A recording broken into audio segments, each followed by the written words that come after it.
Show!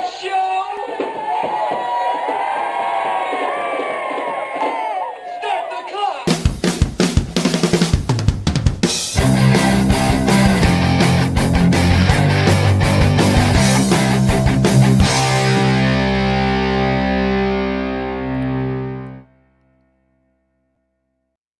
And welcome, my friends, to yet another episode of the Mind Dog TV podcast. I'm Matt Now. Thanks for coming. It's great to have you here as always. Today, we're going to talk about leadership with somebody who is known as the CEO confidant. I'm very interested to have this conversation because it not only has to do with helping people better run their businesses and improve their bottom line, but a little bit about philanthropy, which I'm always interested in. So we're going to talk about that today, and I'm very excited to get to that. First, I want to start with an explanation of sorts, and I guess some kind of an apology. Oh, we're having some issues in the background. I will get to that in just a minute. First, I need to kind of talk about the issues from last night. If you're looking for last night's program and wondering what happened, I scraped it. We did, and 230 episodes that we've done so far. Had some great guests on, some really powerful people, some entertaining people, some really funny people, some people with just some great insights. And then last night happened, and I take full responsibility for it. But my guest last night was beyond strange, weird, abusive, and a lot of other things that we won't get into. But so I decided not to create the podcast from last night's programs, and I pulled down all the video of it from the live stream so that they won't go live. So if you're looking for them, that's the explanation. And I do apologize for that. It won't happen again. We will do a much better job of vetting people like that before they get on the program. And all the responsibility, of course, falls on me. I know the guy who produced the program last night was feeling really bad about it, like it was his fault. No, it all falls on me. The buck stops here. That was my bad call. And I thought we were going to talk about his film career, the guest film career, but that did not happen. So I am aware that this kind of talk may get people curious and want to know more about it. Just know that it won't be online at all, and you won't be able to find it. We're going to try to scrape it from our memory bank. I'm going to do a couple of things here, talk about the product demo that I need to do, run my sponsor, and then I'm going to run a brief music video so I can help my guest get straightened out with his camera situation. He's in the green room right now with some technical difficulties. So while we do that, I will help him. But first, I want to talk about this stuff. This is My Vital C. If you're a fan of the program and you follow, and you're probably sick about hearing all this stuff, My Vital C is this stuff. Is Chris Burris was with me a couple of weeks ago, and he's from SES Research, and we were talking about his new product, My Vital C, that it's not really a new product. It's been out since 2013. But the bottom line is, while he was a grad student in 1991, they discovered this carbon molecule and did some toxicity testing on lab mammals, and found out that not only was it non-toxic, but it increased the lifespan of the lab mammals that were tested 90% or more, without any tumors, without any side effects whatsoever. And so it went through rigorous testing before the FDA could approve it for human consumption in 2013. And humans have been using it since 2013. And so the claim is now that it can increase your lifespan by as much as 90% or more, which of course is an extraordinary claim. And we don't have any 140-year-old humans walking around that we can use to kind of validate that. So that's an unusual claim. And I said, I'm skeptical about it.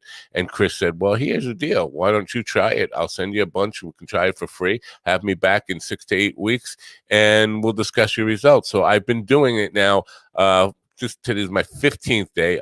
Oh, we see my guest has got his camera worked out, so we won't have to run that music video after all. So I told him I would be willing to try this stuff and share my results. I will tell you this: I had 13 days of very positive results, and then yesterday hit and not so positive results. I was actually very burnt out yesterday, but for those 13 consecutive days, I had a lot more energy, was sleeping better. The reason I'm doing it on air is simply this: to hold myself accountable, to present it to you, so we have proof that I'm doing it every single day, so that when he comes back on October 29th, we can review the results, knowing full well that I actually did what I said I would do and try it twice a day, every day until he comes back. And so far, the results have been good, except for one day. I can't say anything about the longevity claims that are being made. Obviously, I'm not going to be trying this long enough to say, well, it's going to help me live longer. But I will tell you, it has improved the quality of life somewhat. I've been more energetic, sleeping better, and all that stuff, except for yesterday. So here goes. I'm going to do this really quick and get rid of it. The one thing, I was taking it with a shot of water, chaser. The one thing I will recommend to him when he comes back, is that we got to do something about making it taste better. You know, they can make cough syrup taste better for people who have a tough time with cough syrup. They should be able to do something with that because it's god awful. My sponsors today, FundWise Capital, a business lending platform. They're a lender matching platform that gets you the best credit lines guaranteed. You can apply online in 60 seconds or less, and there's no effect to your credit to see how much you can get. Use the funding for anything you need to start or grow your business. That's right, I said start or grow your business. If you don't have a business yet, but you got a solid business plan, they can help you get funding to get your business started. Get the best funding you can qualify for. Their strategic lending matching platform searches through hundreds of lenders to find the best possible options for your unique situation. They have hundreds of 5-star reviews on Google, Trustpilot, and Facebook, and an A+ rating with the Better Business Bureau. They provide unsecured lines of credit at 0% interest for 9 to 15 months, unsecured term loans, loans based on your income, short-term gap funding, or bridge loans. They work with real estate, startups, as I mentioned, franchises and restaurants, any kind of businesses, any kind of project. To get started, it's really easy. Just go to apply.fundwise.com/minddog. That's apply.fundwise.com/minddog. The links will be in the description as always, and I do appreciate you patronizing my sponsors. I hope I get this name right because my guest was having some difficulties, and I haven't had the opportunity to ask him the exact pronunciation of his last name. I am going to take a guess here, and if I get it wrong, I'm sure he'll correct me. Angel Rebo, known as the CEO Confidant, is an influencer, international TV host, public speaker, CEO consultant, board member, and a philanthropist. In the last 25 years, Angel has empowered more than 1,500 CEOs in 33 different countries. He was born in near Barcelona, Spain, and has lived in 8 countries and speaks 5 languages. It's my privilege to introduce him to you. Ladies and gentlemen, please open your ears, open your minds, and help me welcome in Angel Rebo. Thank you very much. That was a pretty thoughtful introduction. Thank you so much for being so kind and so patient. Not only to you, but obviously to your audience. Thank you. Did I get your name right? Oh, absolutely. You did. Oh yeah. Good for me. Good for me. I'm happy about that. Totally. You must be pronouncing Spanish names of Catalan people like every single day on your show. That and a whole bunch of other stuff. You know, people from all over the world, and sometimes I'm scared just by reading them. I get names without any vowels in them at all. So Totally. my greatest fear, and I hate to disrespect people by getting their name wrong, and so it's good to know I got it right. So thank you, and thanks for coming here. So let's talk a little bit about you and the path that led to where you are today, and your work with CEOs. Can you tell us a little bit about your background? Yes, absolutely. So basically, let's say since I was a kid, although my mom and dad had very humble origins, they always wanted me to learn foreign languages, and I think that was the most important thing that happened in my childhood was that I was taking French lessons because at that side of Spain we were so close to the French border that we were all learning, French in the school. But also at the same time, mom and dad wanted me to take English lessons on a private academy in the afternoon, in the evening. So I started to do that, and fast forward, I found myself that I wanted to have a better, professional future, and Spain wasn't enough. Spain wasn't enough. I wanted to. I had been using my French and my English for some, clients here and there, but I said I really want to have an international career, and I decided actually to accept a job in London. And that was definitely the start of my international career, but also the start, I would say, of my business development career. So I started working for, interestingly enough, an American company based in London. And I started to serve many different customers in different European countries. I was communicating with them in French, in Portuguese, in English. I was dating a German girl at that time, so I was actually using even German. So, I was always like using different languages. And fast forward, I always was traveling. I was literally, I think I've closed business in more than 33 countries, working with this many companies. And I was always doing the same thing. So I was always helping my employers to develop their businesses, to develop like distribution channels, indirect sales models, reseller channels, these kind of things on those countries. So I always was blessed of having teams around me that were supporting my challenges, and I always was working for the kind of businesses that we were conducting. We always had to reach the C-level, so we always had to reach the high-level executives of those corporations, because actually the amounts also of the deals we were closing were pretty sizable. So, and I was doing that first from Europe, from London. I moved to Mexico, lived there for 10 years. Then I've been living in Plano, Texas, for 10 years now. But always the same thing, using this international background and going to so many countries and dealing with so many people with so many different cultures, and always helping them solve their business issues using the technologies or the services at hand. Wow. Interesting stuff to unpack in that stuff. Well, let me just tell you a little bit about my experience and why I'm going to be asking the questions I am going to be asking will probably be revealed in this little bit. I have had many careers. I've been a creative person my whole life and been involved in creative stuff, but I had a lot of opportunities or necessity to take day jobs and careers. Been a marketing director, a technical director, a junior vice president in a corporation with 27,000 employees. Spent a lot of time. Every single job I've had for the last 35 years before I took this. Now I am a CEO, but before I started doing this, my direct report was the CEO of the company. And what I found is, at least here in America, now you work internationally, so it might not be the same, and I've had probably 7 or 8 that I thought about last night, where I reported directly to the CEO, and the CEO was the most out of touch with the culture of his own company, the one who really did not understand what the people underneath them were doing, what their culture was, or what their mission really was, and what drove them. I find that to be epidemic, and with talking with business leaders on this podcast, it seems to be holding true in the United States. So why is it that I understand the CEO is the decision maker and the guy who's going to sign your check, but why is it you start there? Why not with the people who are really running the company, like the junior vice presidents and those people who really have their pulse on the company?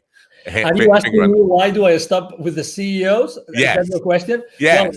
Well, let me tell you, I don't stop. Okay. I don't stop. So, I've been working with them. I've been helping them. I have been empowering them. But, and you just answered the question. The reason is, you just said it. They signed a check. There's the board, right? There's the board. There's the CEO. There's the leadership team, right? Right. And there's this gap. Typically, CEOs and boards are pretty aligned. Okay, let's put it this way. They're very aligned. Right. There's starting to be a gap between the CEO and his leadership team.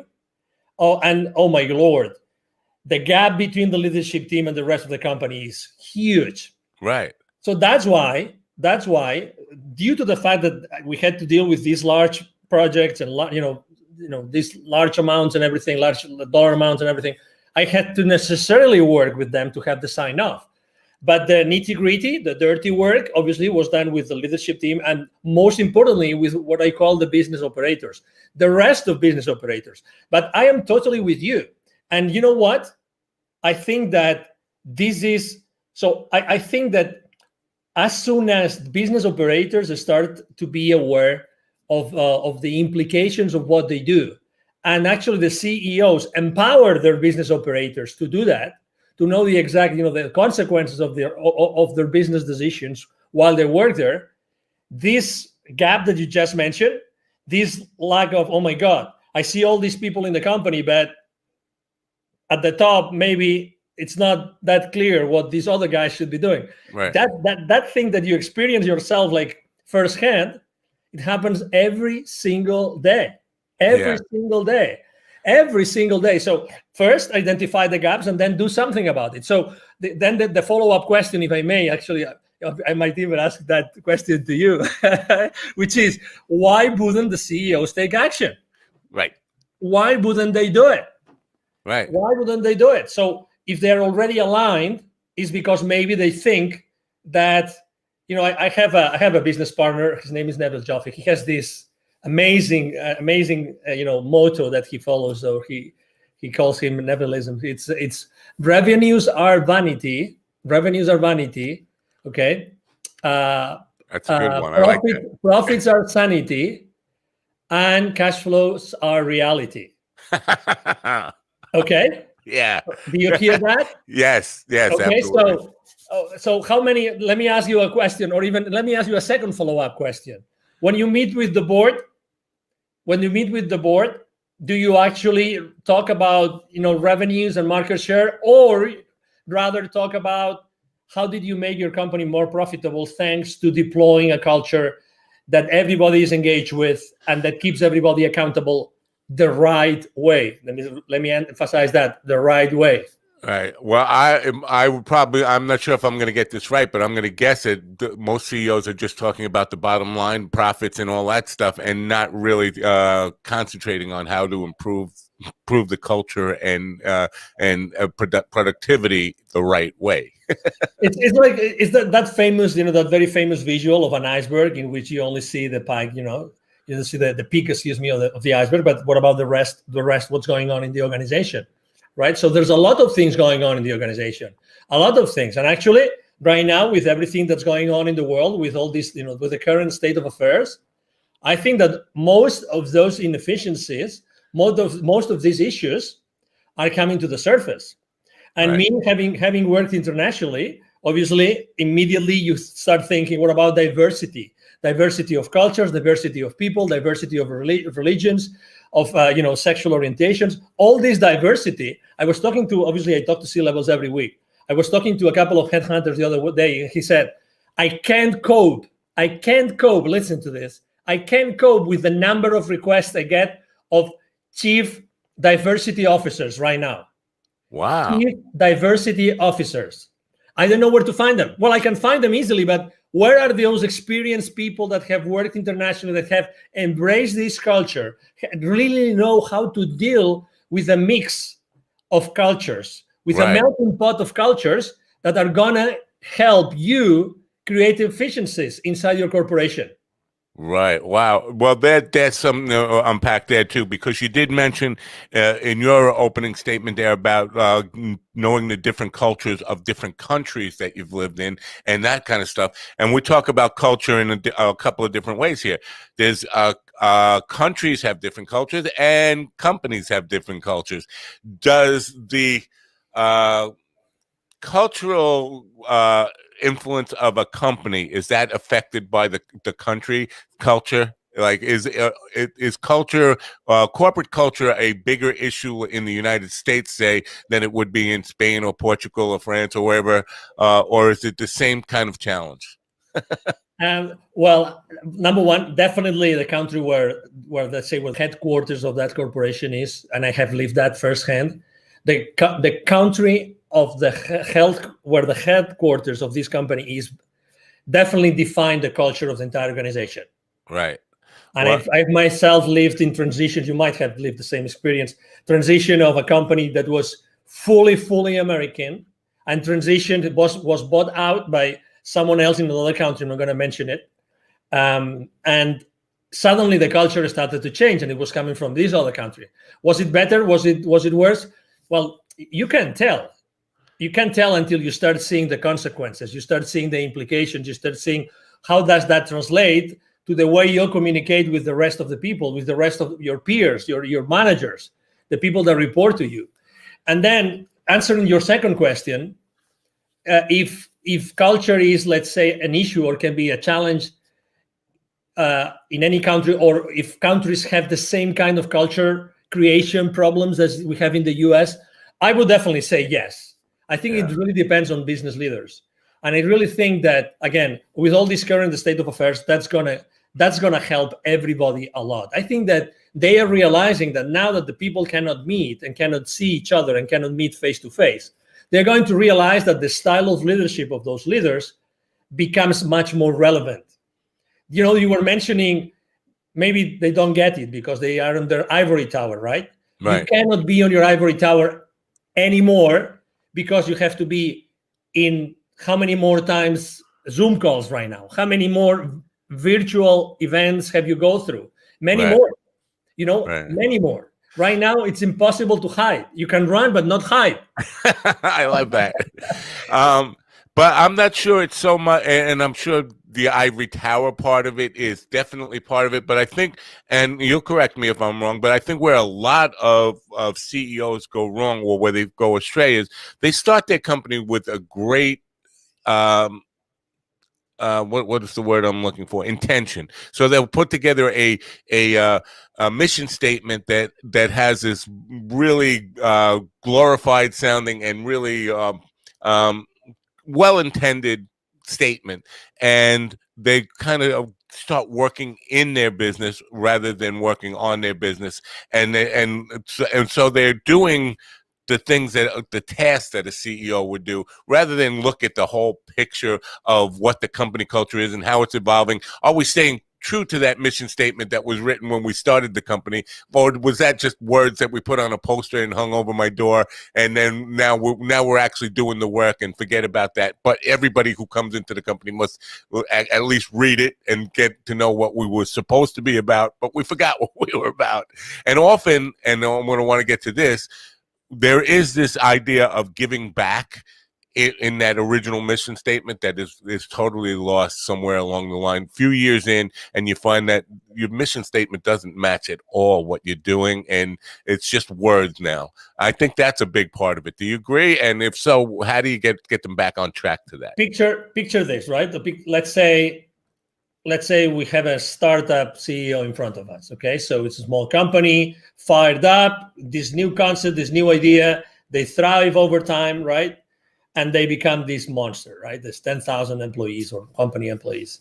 One of the main differences that are lost in translation is the communication. Is the CEO still listening? Is the CEO still going around? Is the CEO still open to suggestions, open to listening? And I think that communication is one of the most important issues here. Definitely. Because are they open to receive? You know, it sounds like a self-help kind of tagline, but are they open to receive? Are they open to receive? If you start looking at you've been a CEO, you reported to CEOs, what if you started to look at all the skills of everyone at the company, all the skills, not even the work-related skills? What could you do with those to make that environment even more engaging and more creative and even more even enticing to one another? It's like helping and caring for one another. So that's what it's lost. It's lost the ability or the willingness to listen to be open to receive what the rest of the organization is telling them. That's what you perceive. That's what I perceive. I perceive the same thing. Also, let me tell you that I don't think there are good or bad CEOs, or one strategy is good and the other is bad. I don't think so. I think that it's more what the CEO does with it. what do they do with it? I've seen the same strategy work for one CEO and fail with the other. Why? How was their team following them? Right. How were the different levels of management following them? Did they know? You talk about the mission.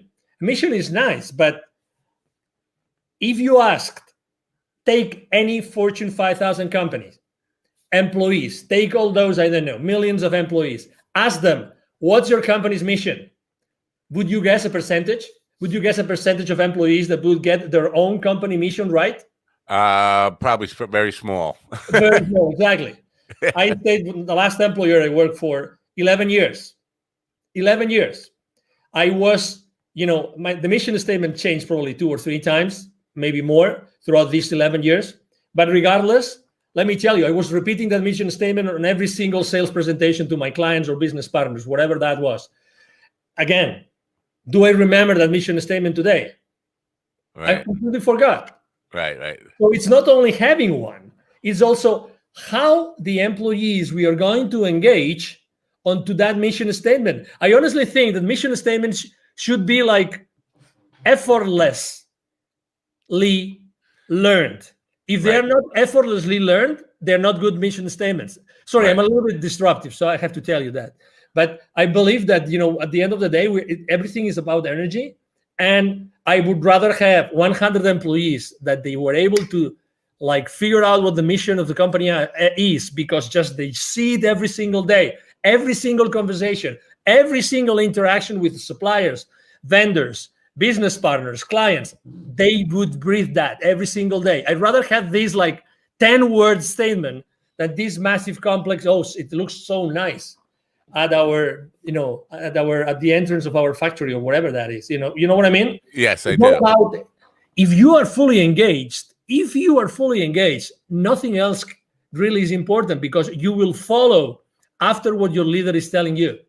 Right. So I just want to be clear on something. So, and I agree with what you said, but for our listeners, I want to be clear that a mission statement and culture are not the same thing, and that the mission statement should, and they're related, the mission statement should determine how the culture evolves of a company, but they're not the same thing. And so you talk about people who can't recite the mission statement, and that's very common. But I also find that many people can't identify the culture of a company. I'll give you an example of a small company I worked for, about 50 employees. That I walked through the door, and within 3 days, I could identify what their culture was, and it wasn't a good one. It was identifying problems, not identifying solutions. So everybody in the company, every one of those 50 plus employees, 52 or 53 employees, could tell you what the problem is with their job, why things aren't working, what their problems were with the customers.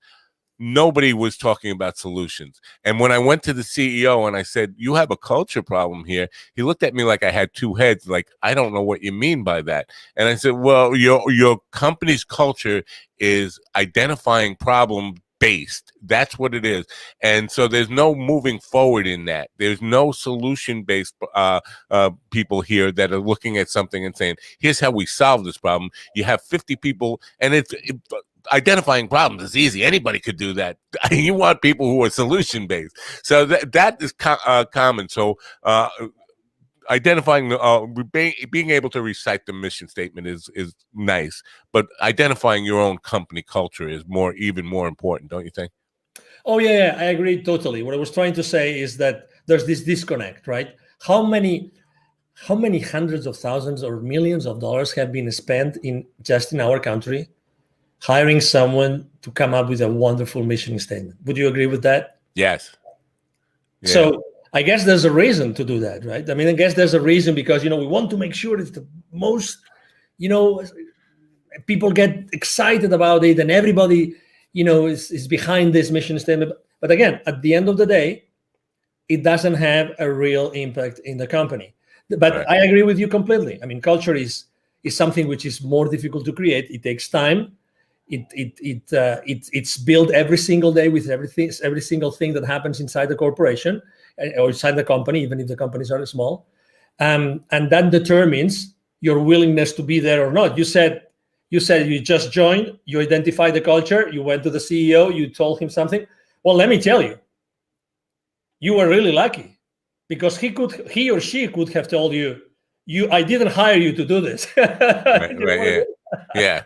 So it wasn't that bad, because at least, okay, so it is what it is, right? But I didn't hire you to find problems, but actually the culture was to find problems. Well, he did hire me to straighten out his marketing department, and that was part of the solution to straightening out his marketing department, was getting everybody in the company working on the same page, because what he had was marketing department creating its own culture and the subcultures within it, but everybody had the unique situation of identifying problems without solutions. But the marketing department had one different belief of what they were working on. The operations and the collections department had a whole different, and sales team had a completely different culture. And so we were going in a lot of different ways. So in some ways, he did hire me actually to at least figure out what his problems were for him, and find out how we should address it.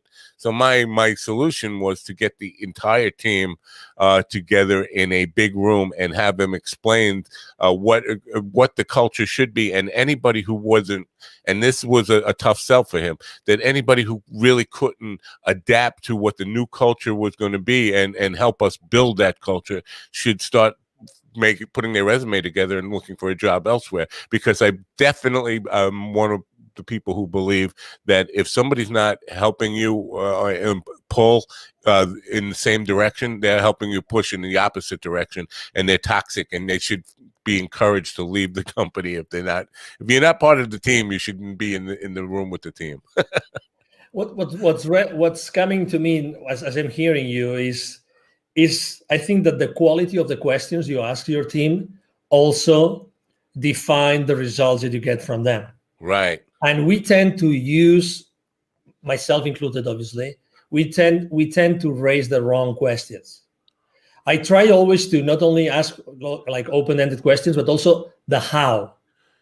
So the how. So, okay, so we know that there are all these issues, all these cultural issues. We know there's these issues, these problems here that we have to interact with the rest of the organization. At the end of the day, marketing is it's the first stop to the world, to the audience. We want to approach them. We want to have them feel. We want them to feel appealed to come to us, etc. But how can we do that? How can we overcome these things? How can we look at this? How can we create something together? And I think that's a big difference between CEO teams which thrive compared to others which struggle a little bit, which is how can we create something together? How can we create something together which is going to replace something else? And we do it taking into consideration the entire team of the company. How? No, not if, not when, but how are we going to do it? The moment that you start asking yourself the right questions, then the conversation completely changes. And I'm sure that in this particular case that you just described, which is amazing, it's really like you were extremely blessed to be at that position because you had to fix that thing, right? You were hired to do that. Right. So, oh my God, I'm sure that the lessons that you learned there were invaluable. Because you had to create things, you had to take these people. Okay, so some people weren't on board, other people were on board. At the end of the day, you came up with, okay, let's do this together. We're gonna do it we're gonna do it together. We're gonna do it together. How are we gonna do it? Everybody's gonna contribute to do that. Well, I found that, and what I found in this company was, number one, the hiring practice was based on just resumes. Do they have a good resume? And that was it.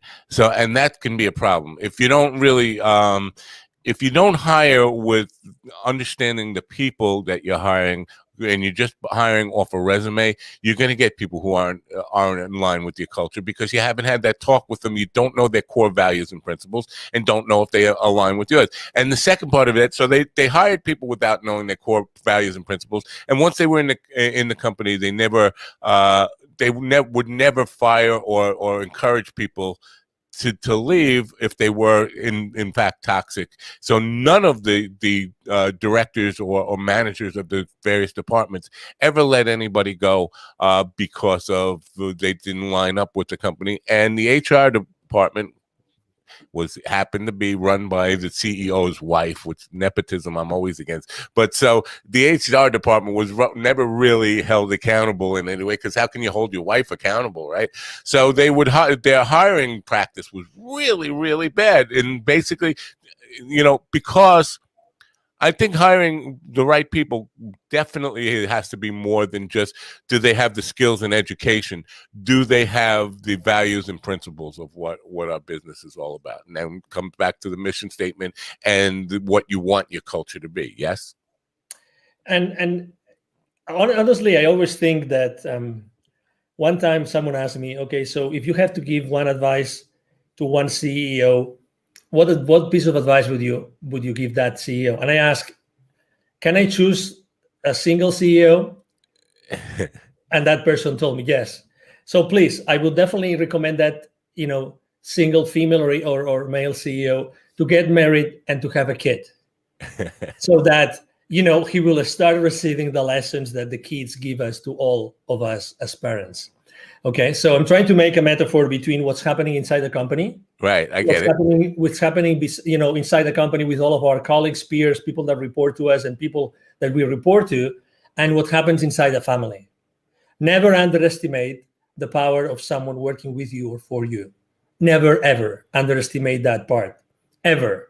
Because there's always something that can happen. There's always some experience, some part of the creation process that you are undertaking with them to create, in this case, for instance, a new marketing strategy that can change this, can change the future for that company forever. So I see the same thing. So I understand it's true. I mean, not every company is hiring, for attitude, let's say. Let's put it this way. How important is the attitude? If someone is willing to change, if someone is enthusiastic, if someone brings to the company every single day, they're pumped, they're fired up. Let's do it. I make mistakes, but I move on. I respect everybody. I honor the support I get from everybody. This gentleman, maybe, or this woman this lady didn't have this resume, which was amazing, right? According to the credentials written, but probably, this lady or gentleman, they might have this amazing attitude that's going to make all the difference. Right. And you know that when you have your team meetings, right? You have your team meetings and you have plenty of people around your table. How important is the excitement? How important is, yes, we're going to do this. Come on, we're going to have a great meeting today. And you talk about your wife, your dog, your weekend, your whatever that is. This is really, and again, this is something I'm seeing today. I think that we have to bring our personal life more into our business world. Listen what I'm saying. I agree. Yes. Honestly, I mean, even if we are now working remotely, it doesn't matter. Hey, we are human beings. Why do we have to leave our human personal life out the door when we get into the building, our company building? Hey, we are human beings, and I'm going to be a much better contributor to your team as much as I feel recognized and as I feel that I'm a human being that you really take consideration after, or you are considerate with me. If that happens, I'm going to give you 1,000% every single day. Why separating those two things? Why? What are we trying to accomplish? Again, I honestly think that right now there's a lot of things, there's a lot of moving pieces inside corporations. I've seen a lot of CEOs these past months, and a lot of C-level executives that they have tried to find the right place, and I'm not talking about the job. I'm trying just in the same place where they are right now. They're trying to see, okay, so what's the best thing to do right now? Right. I mean, I had to deal, probably you had too. I had to deal with the crisis in 2001 and with the crisis in 2008, 2009. I had to deal with those crises myself with my teams. So, but this one is a different thing. So people, regardless of how powerful their companies are, they're human beings, and they're still figuring out what is going to happen in the future. How are we going to have to handle this? Human relationships remotely, all these things. And I think that this is already starting to happen, which is, again, the separation between the personal world and the business world is going to be non-existent. Really, Right. it's Well, going to be non-existent. I think that's a great bridge to the next thing that I want to talk to you about, because I know that you practice what you preach in this idea of giving back and philanthropy. And I think when you do that, when you include philanthropy as part of your company culture, you get people who have passionate about causes in their personal lives now putting that energy of that passion from whatever the causes are into your company and help building. Can you talk about that?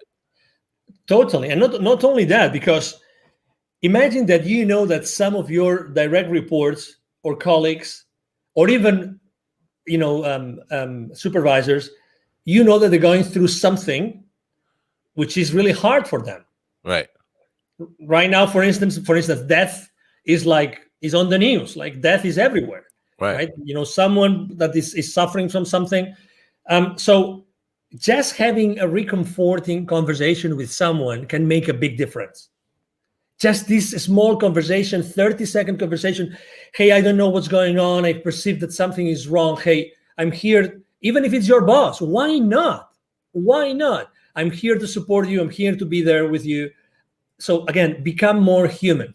And to your question, I mean, the reason why I started to diligently giving back to the community was because I was traveling so much, and I was seeing so many, communities that were in a hardship, like underprivileged communities, and more importantly, a lot of kids that had to work, a lot of parents that would use their own kids to do things that they shouldn't be doing, a lot of kids outside the manufacturing plants where I would go to see the managers of those plants. I would see all those kids around those plants asking me for hey, would you buy some gum from me?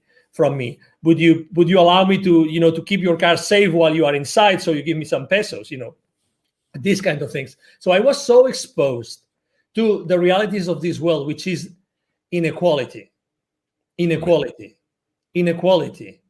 right? So Right. You can be on the same street, and in 30 seconds of walk, you have the CEO of a multi-billion-dollar corporation, and you have a kid offering you to clean your windshield, kind of thing. So I was seeing that in Latin America all the time, like for years.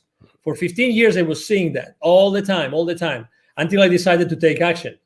And I actually had a spiritual experience that triggered my change, my transition, the moves that I made personally and professionally. And I decided to start, Wisdom for Kids, which is, thank you for reminding the audience, which is definitely the foundation that I decided to co-found together with two additional gentlemen in 2017. But the idea was created in 2015 because, why are we here? Why are we doing so many things for so many people, but how are we really making sure that this inequality, that these kids, in America, there are 170 million kids. That's data from the UNICEF 2012. 170. 81 million live in poverty. 81 million. Wow. 81 million live in poverty. Okay, so wow. I mean, that means that every time you see two Latin American kids, the likelihood of one of them being poor is high. Right now, obviously, after everything that is happening in the world, probably the amount of kids that live in poverty has dramatically increased. Of these 81 million kids, 22 million do not have access to drinking water. Clean water is a big one. Exactly. Yeah. 22 million. I mean, 22 million. Okay. How many states of the union is it? 22 million. I think 5. Yeah. Okay. So imagine. I mean, that's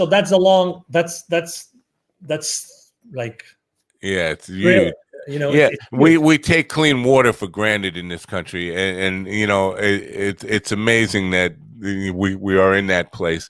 But so you talk about equality and stuff, and I understand that's a huge problem. I think what COVID has identified is, in America at least, we've been using this phrase essentially employees since COVID started, right? And it kind of identifies, oddly enough, the essential employees are the people who are least compensated in a lot of cases. So we don't see the CEO as the essential employee in a lot of ways. The people who are out there stocking the shelves, the people who are out there working in hospitals, the paramedics, the police officers, all the people who are we now deemed as essential, somehow they're still on the bottom of the compensation model. I think that needs to be changed. And I'm not, I hate to get into politics. I'm not a communist or a socialist, whatever you want to label me. I just think we need to do more to recognize if these people are so essential, they need to be paid more, and they need to be paid a living wage, something that they can survive on and thrive on. You want to talk about that a little bit? Totally. And this is again one case, right? You're talking about one specific situation that we see here, right, intrinsically affecting the the COVID era. It's now October 2020, right? And again, not willing to go down any politics route the same as you, but the question is how do we bridge that gap? How do we bridge that gap? Only a few minutes ago, I heard a very famous TV host talking about a fiasco with a former guest, right? That wasn't intended. That wasn't right. The other day, I was invited to a show, and that host was at the antipodes of you. Okay, so he was trying to get me in the trenches of polarization since second one. It's like, I want you to say this, and you have to say it like this, and I want you to know your opinion. And I was all the time saying, I understand that you want to know my opinion. This is my opinion. My opinion is that someone has to be in the middle bridging, building bridges. Right. Someone has to be building bridges right now. I have my opinion as anybody else, as any other voter, but someone has to be building bridges. You and I, we're both public figures. We both have we have something to do with the world. We love to be here. We love exposure, but also because of a mission. Right. We both have a mission. We both want to do good in the world. We want to do good in the business community with the entrepreneurs, the increasing number of entrepreneurs, right now in the world. But someone has to lay down those foundations and build those bridges. And that's where people are going to find me. They're going to find me in these places where I'm trying to be compassionate with everybody. Because again, compassion, it's the same thing. Inside corporations, compassion. What is compassion? Where is compassion? What is compassion internally? Right. How do you show compassion? Even to your CEO. The difficult thing is say, no, he is an ABC. Right. Or, exactly. That's the easy way to do. But you, as someone that, you're commanding messages to the audience, right? And you're asking questions. You know that you're changing the world. You know that there are people listening to this conversation right now, and they're saying yes, or they're saying, oh, interesting. Oh, I didn't think of this that way. And then you would have served the purpose of your show and of your life, right? Right. So that's exactly what is I think that's our, like our commitment and our role in our lives is to really be the main characters of our lives. Be the main character of your life. Don't get sidetracked because it's so easy. Hey, take responsibility of your life in the sense that be yourself, wherever you stand in the political spectrum, you name it, be yourself. Right. Be yourself. Do your own research. Stand up for what you think. Right. Be yourself. Don't allow yourself to be grabbed to the left, to the right, to the up, or to the down. It doesn't matter. Right. That's why obviously every time I have the opportunity of being able to answer questions like yours, I'm so thrilled. Well, I would call what you just described being authentic. That's how I would label. Be authentic. And there is a great power in that, I think. But earlier you and I forget what we were talking about, but you said it sounds like a self-help type of phrase, and I forget what the phrase you were alluding to. But I think there's first of all, I think there's a big influence of what we self-help stuff in business right now, and what really I find refreshing about you is that you're not calling yourself a coach, the CEO confidant. I'm hearing from so many people who label themselves business leadership coaches and things like this, and I think we get to the point, and that's a self-help term, and we get oversaturated with that. I think we're seeing an influx of too many people who want to be coaches and we're losing enough people to coach, if that makes sense. So we have so many people who are you know what, I don't want to work anymore, I just want to teach my knowledge, and I want to share my knowledge and be a coach rather than actually produce anything. And I think that's a tipping point where we're kind of getting close to. So talk about why you kind of steer away from that new agey kind of language in what you do. Yeah, obviously I've made that mistake myself. I've sinned. Okay. So, all right, but yeah, not anymore. I mean, I don't call myself. Other people call me that because I was just being myself and being authentic, and I had some other people that were following me, and I was blessed to do that the same as you, right? Right. But it's the other people who have to decide if that's a role and their concept of that of the word coach resonates or is me or it's not. In reality, I think that the most important thing is always to be yourself consistently, so the other people can learn and decide if they want to learn from you or they want to follow you. If they feel satisfied, they feel happy, they feel comfortable being with you or following you, let's say. So right. Are there a lot of people calling themselves coaches and maybe they're not coaches or they don't know what they do? I mean, I've been there. I've made mistakes. I've been fragile. I've done lots of things that they should have never done. And obviously a lot of people right now need to make, their ends meet, right? They have to have their ends meet, and they have to teach and everything. But I'd rather be teaching. I'd rather be teaching and training, let's say, than being coaching. Although right. I recognize that asking questions is the most powerful way to get into someone or something. Right. Asking powerful questions. Powerful questions. I agree. Definitely. Asking powerful questions. So, and because you are a host, so I mean, you do this every day, and you are asking me questions, obviously, that are making me think and consider my own reality from a different point of view.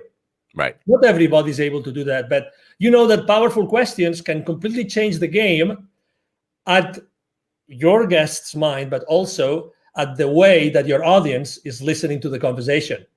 When you are in a position, you're an entrepreneur or you are a manager or a leader, and you have a team under you, it's the power of your questions which determines the relationship you're going to have with these people and how you're going to create together with them. Yeah. The power of the questions. The power of the questions. You probably had, I don't know if you've ever co-hosted with someone, probably you have, a show. I always have a hard time doing it. You know why? Because right. Unfortunately, my co-hosts tend to want to make very long questions, like 1 minute long questions. And right. I hate that. I invited someone because I want my audience to learn from that person. If they want to learn from me something, they have two options. They will ask me questions, or they will get into one of my monologues online. You know what right. I mean? Yes, I do. I want to stay away from there, but I still want to ask difficult questions. And sometimes they get comments from my audience, the same as you probably.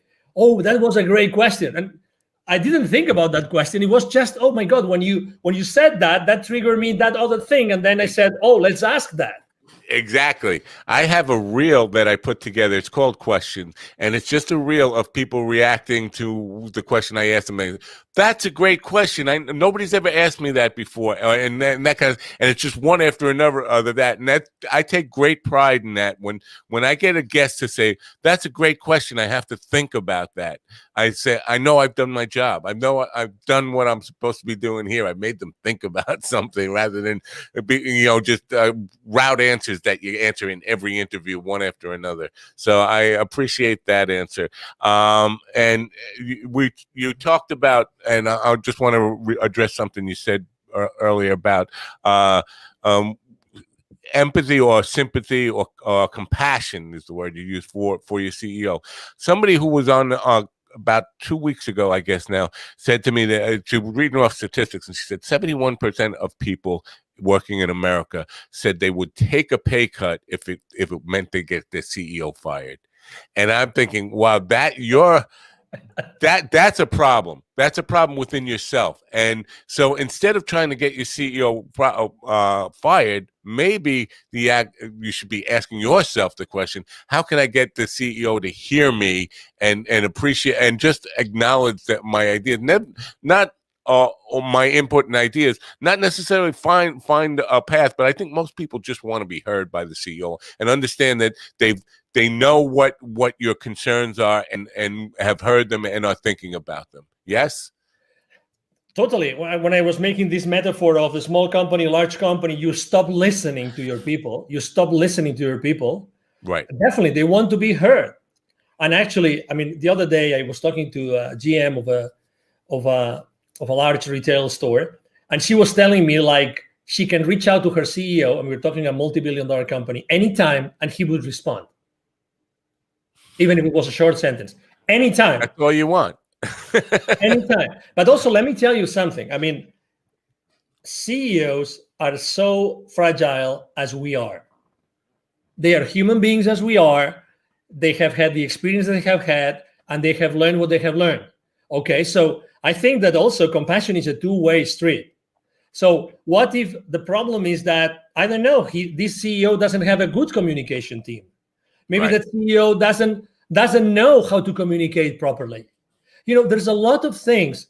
Again, we are in a fast world that do not allow us to stop and think. So what are the reasons why this CEO is doing that, right? So I think there's a two-way street. And again, I'm not here to defend anybody. What I'm trying to say is, I get you. Oh my God, we are always burning bridges. Why not taking some more time to try to build one or try to understand the other position, which is exactly why we're not looking, we're not watching news, we're not going to social media, blah, blah, blah, whatever, Are we really making an effort? I mean, you could conduct a survey. I'll try to do the same thing. How many good friends of yours are not friends of yours anymore since COVID started for any reason? Oh yeah, probably 10. How many? Yeah. How many? Okay, Yeah. so, and I don't want to mention any name or any Right. public figure, but oh my God, we Yeah. are allowing this to happen. We Right. are allowing ourselves that to happen. And probably one of those 10 or my 10, oh my God, we've had so many great times together. Having a blast doing something, going to a game, going to a party, going to a meal, whatever. But now everybody's so entrenched that no, that's impossible. Oh, come on, give me a break. Yeah. Give me a break. Give yourself a break. If you and one of these 10 or one of these 10 and me, of my 10 and me, we were one-on-one, it would take 5 minutes to solve that difference that has made us not being as good friends as we were before. Right. So things are much more simple. So that's the same thing that happens inside corporations. You were talking about culture. It's the same thing. They don't know any better.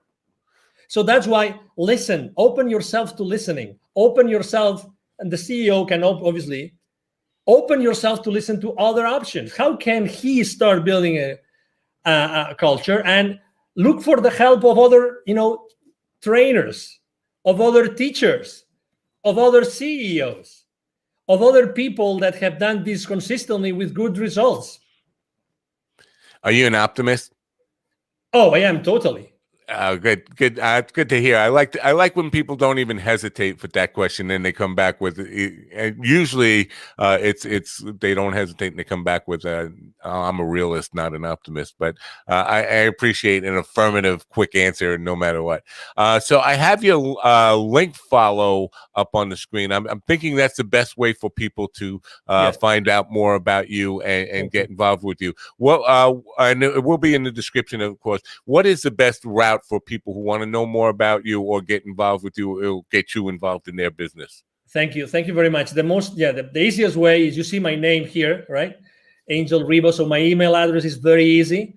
It's angel@angelribo.com, which is my first name, last name.com. Angel@angelribo.com. The link that you see here, there, hold on, there. There. Right. Exactly. So the link that you see there actually takes you to all my social media outlets. Right. So you will see what I do on LinkedIn, which I am consistently there. I'm posting every day. But you will also have access to my nonprofit website, to my Facebook page, to my Instagram page. I have a pretty consistent public campaign going on about really sharing good ideas that unite us all, regardless of where we stand. Good stuff. And it's a great way to end this. Angel, I thank you so much for your time and insight today. We're out of time, but I would love you to come back sometime and have this discussion and go a little bit deeper as time allows and your schedule allows. But I really appreciate your time and insight here today. And thank you so much for coming. No, thank you very much, MindDog, for having me here today. Yeah. And obviously, thank you very much to all the audience for having the patience of following us. And it will be obviously a pleasure to be one-on-one with you. Thank you. Great. Thanks. Bye for now. Angel Ribo, my big takeaway from that is listening and building bridges. That's what's gonna be a big takeaway for me from that stuff. I do hope you will check out his link follow, where you'll find out all the information from him, and his nonprofit stuff is really, really important too, and I hope you will patronize that as well. Hope you got something out of this program today, and really will take it to heart. I hope you come back, tell your friends about it, subscribe, go to my YouTube channel, subscribe there, go to minddogtv.com and get on my mailing list so you know when we're going to have great guests on. How else would you know?